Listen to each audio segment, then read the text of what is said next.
বন্ধুগণ নমস্কার, welcome to Sitanshu global politics. আমি শীতাংশু বলছি। Please subscribe the channel. পাকিস্তানের যে আভ্যন্তরীণ যে গৃহযুদ্ধটা চলছে বলাই একরকম, খাইবার পাখতুনখোয়া ও বালুচিস্তানে, তো বালুচিস্তানে দেখা যাচ্ছে একটা ভয়ানক 2-3 দিন যাবৎ খুব একটা গোলমাল চলছে। প্রথম তো হচ্ছে বালুচিস্তানে যে বিএলএ যোদ্ধারা, বালুচিস্তান লিবারেশন আর্মি যে যোদ্ধারা, তারা একটা পুলিশ পোস্টকে দখল করেছিল এবং সেই পুলিশ পোস্ট তারা দখল করে রেখে দিয়েছিল কয়েকদিনের জন্য। তারপর পুলিশ এবং মিলিটারি যে সেই পুলিশ পোস্টকে খালি করে বলেছে শোনা যাচ্ছে।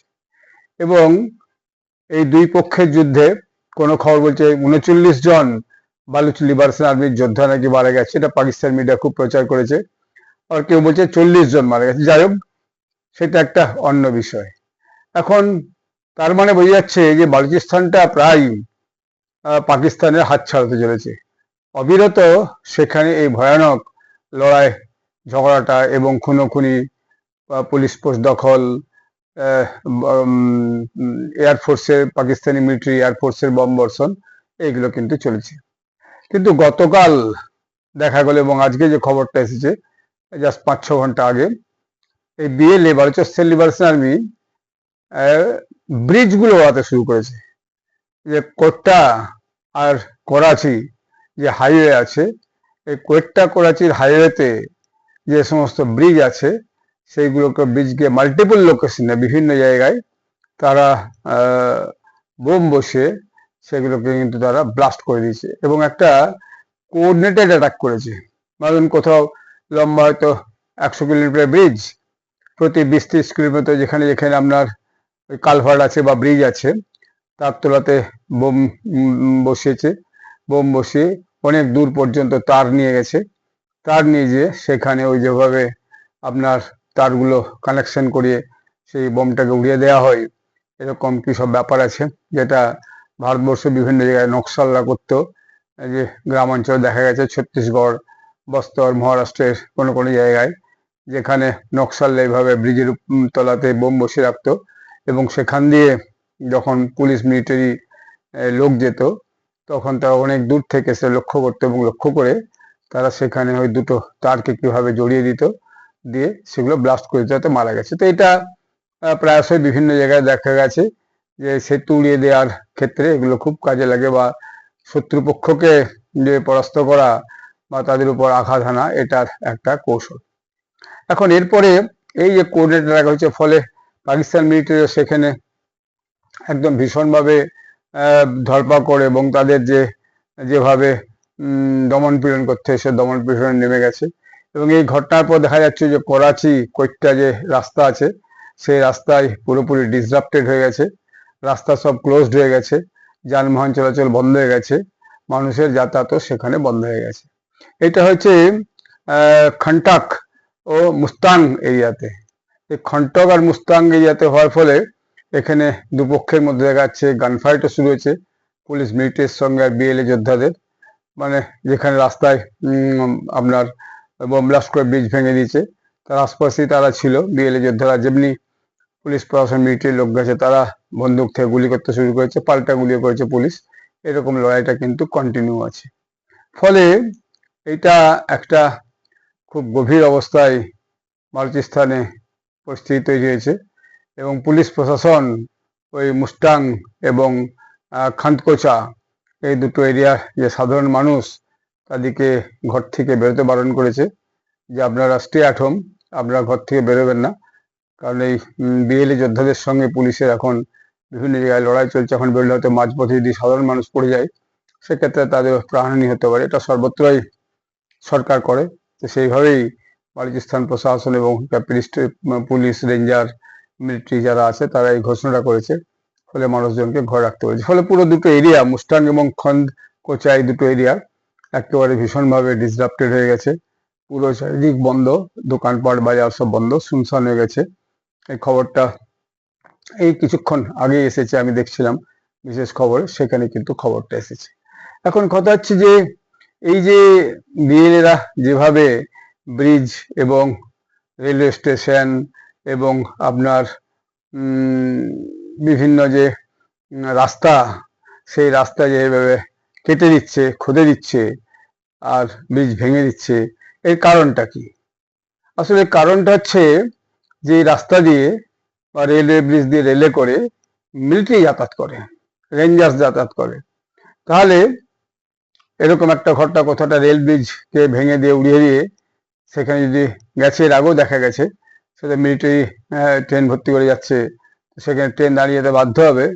তারপর দেখা গেলো ঝাঁকে ঝাঁকে বিএলএ যোদ্ধারা দূর থেকে এসে ট্রেনের উপর গুলি করতে শুরু করে। মিলিটারি ক্ষেত্রে গুলি করা ওটাকে পারে না, এবং পাকিস্তান মিলিটারি এবং যে পুলিশ, তাদের একটা ব্যাপক ক্ষতি হয়। এটা আসলে তাদের মধ্যে একটা মনে ভীতি জোগানো, বালুচিস্তানে ডিউটি করতে যাওয়া মানে জীবন হাতে নিয়ে যাওয়া। এর জন্য অনেকেই শোনা গেছে পাকিস্তানে যে পুলিশ, মিলিটারি, রেঞ্জার্স, তারা বিশেষ করে কেপিকে আর বালুচিস্তান ডিউটি করতে যেতে নারাজ, কিন্তু চাকরি বজায় রাখতে হলে বাধ্য হয়ে যেতে হয়, জীবন হাতে করে নিয়ে তারা বাধ্য হয়ে যায়। আর পাক প্রশাসন কোনোভাবেই ওই বালুচিস্তানের সমস্যা মেটাচ্ছে না, পরন্তু দমন পীড়নের মধ্য দিয়ে সমস্যাটাকে মেটানোর চেষ্টা করছে। এতে যে শুধু মিলিটারি ব্যক্তি যাতায়াত করে, অর্থাৎ মিলিটারি পার্সোনালস যাতায়াত করে তা নয়, তার সঙ্গে মিলিটারি ইকুইপমেন্টস যাতায়াত করে। ধরুন রাস্তা দিয়ে ট্যাঙ্ক যাতায়াত করে, গোলা বন্দুক যাতায়াত করে। এরপরে মিলিটারি যে প্রশাসন, তাদের যে ক্যাম্প আছে, সেই ক্যাম্পে ফুড প্রোডাক্টস, খাবার দাবার, অন্যান্য প্রয়োজনীয় সামগ্রী যাতায়াত করে। অর্থাৎ এগুলো ভেঙে দেওয়ার ফলে যে কমিউনিকেশনটা, সেই কমিউনিকেশনটাকে বিক্ষত দাও, যাতে করে পুলিশ, মিলিটারি প্রশাসন রাস্তা দিয়ে যে বালুচিস্তানের বিভিন্ন এলাকায় কোয়েটার যে মিলিটারি একটা বেস আছে, সেই বেসে যে তারা রসদ মজুত করতে না পারে, সেই বেসে যে পৌঁছাতে না পারে, বা রিলিফ টিম যাতে না পৌঁছায়, অর্থাৎ দেখা গেল হয়তো 500 জন মিলিটারি পার্সোনাল ছিল, তাদেরকে ফেরত পাঠিয়ে আবার নতুন 500 জনকে পাঠানো হলো, এরকম তো অনেক হয়। তো সেটা যাতে না করতে পারে, সেজন্যই এই ডিসরাপশনটা করছে। অর্থাৎ ওখানে প্রশাসনের পুলিশ, মিলিটারি লোকজনকে আর ঢুকতে তারা বাধা দিচ্ছে বা ঢুকতে দেবে না। এটা তারা প্রমাণ করার চেষ্টা করছে যে বালুচিস্তান এখন আর পাকিস্তান সরকারের বা পাকিস্তান আর্মির নিয়ন্ত্রণে নাই, এবং তারা বালুচিস্তানের যে স্বাধীনতা দাবি করছে, সেই দাবিকে অবিলম্বে স্বীকৃতি দিক। আর তা নাহলে তারা এরকম যে যুদ্ধ, এরকম যে লড়াই চালিয়ে যাবে, এবং এইভাবেই মিলিটারির উপর আক্রমণ করবে, পুলিশ চৌকির উপর আক্রমণ করবে, রাস্তাঘাট ভেঙে দিবে। ফলে এরপরে আবার ওইখানে রাস্তাঘাট আপনার পুলিশ, মিলিটারিকে রেখে তাকে তৈরি করতে হবে। যেমন কিছুদিন আগে একটা গ্যাস পাইপ লাইনকে উড়িয়ে দিয়েছিল, তো পরে দেখা গেলো সেই গ্যাস পাইপ লাইন যারা সারাতে যাবে, তাদেরকে অ্যাবসলিউট যে মিলিটারি প্রোটেকশনে তবে গ্যাস পাইপ লাইন সারানোর ব্যবস্থা করেছে। তো ফলে দেখা যাচ্ছে যে বালুচিস্তান কিন্তু পাকিস্তানের হাত থেকে চলে যাচ্ছে, না কি বন্ধুগণ? আপনাদের কি মনে হয়? আমার তো মনে হয় অদূর ভবিষ্যতে পাকিস্তান এইভাবে জবরদস্তি করে বালুচিস্তানকে ধরে রাখতে কিন্তু পারবে না। কারণ যখন এরকম একটা সশস্ত্র বিদ্রোহ একটা জায়গায় শুরু হয়ে যায়, আর তাতে যখন সাধারণ মানুষ যোগদান করে যায়, আর যখন এই সশস্ত্র বিদ্রোহে সেখানকার যোদ্ধারা নিজেদের জীবন বাজি রেখে তারা সরকার পক্ষের সঙ্গে সরকারের মিলিটারি এবং পুলিশ প্রশাসনের যুদ্ধ শুরু করে দেয়, সেই জায়গাটিকে দীর্ঘদিন কিন্তু সরকারের পক্ষে জোর করে কবজা করে রাখা মুশকিল। আমরা সিরিয়ায় দেখেছি কিভাবে বাশার আল আসাদের যে সৈন্য, মিলিটারি এবং তার যে প্রশাসন কিভাবে একচ্ছত্রভাবে সেখানকার যে স্বাধীনতাকামী বলুন, আর মিলিটারি বলুন, আর জঙ্গি বলুন, উগ্রপন্থী বলুন, তাদের সঙ্গে লড়াই করে টিকে রেখেছিল। কম মনে হয় প্রায় 15-20 বছর, কিন্তু ফাইনালি সে টিকে রাখতে পারেনি। পরবর্তীতে দেখা গেল যে আলসারা তার জঙ্গি গোষ্ঠী নিয়ে বিভিন্ন শহরকে কবজা করতে শুরু করলো।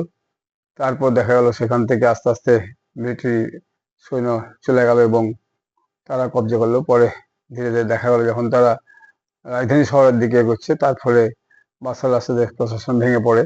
সে তার কিছু সঙ্গী নিয়ে, পরিবারের লোকজন নিয়ে সে কিন্তু রাশিয়া পালিয়ে যায়। পরে সেই সিরিয়ার ক্ষমতা হস্তান্তর হয়ে যায় ওই একজন তথাকথিত জঙ্গি নেতা, যিনি আগে জঙ্গি ছিলেন, তিনি এখন সে দেশের প্রেসিডেন্ট। এরকম বহু দেশে এরকম ঘটনা ঘটছে, কোথাও কোথাও দুপক্ষের যুদ্ধ কন্টিনিউ চলছেই। তবুও পাকিস্তানে যেটা চলছে, এটা একটা ভয়ানক ব্যাপার। এইভাবে কতদিন পাকিস্তান বালুচিস্তানকে ধরে রাখতে পারবে, সেটাই প্রশ্ন।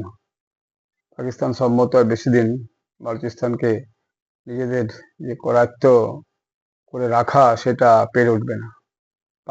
বালুচিস্তানের যে টেরিটরি সেটা টোটাল পাকিস্তানের প্রায় 44% বলা হয়, অর্থাৎ likely 50% of the territory of Balochistan within Pakistan.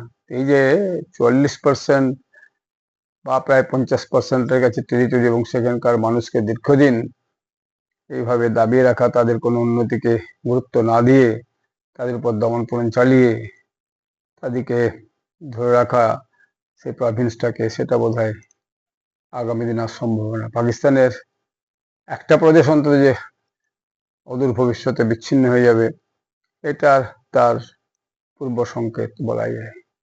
আপনারা সবাই ভালো থাকবেন, কমেন্ট করে আপনাদের মতামত জানাবেন। ধন্যবাদ। জয় হিন্দ, বন্দে মাতরম।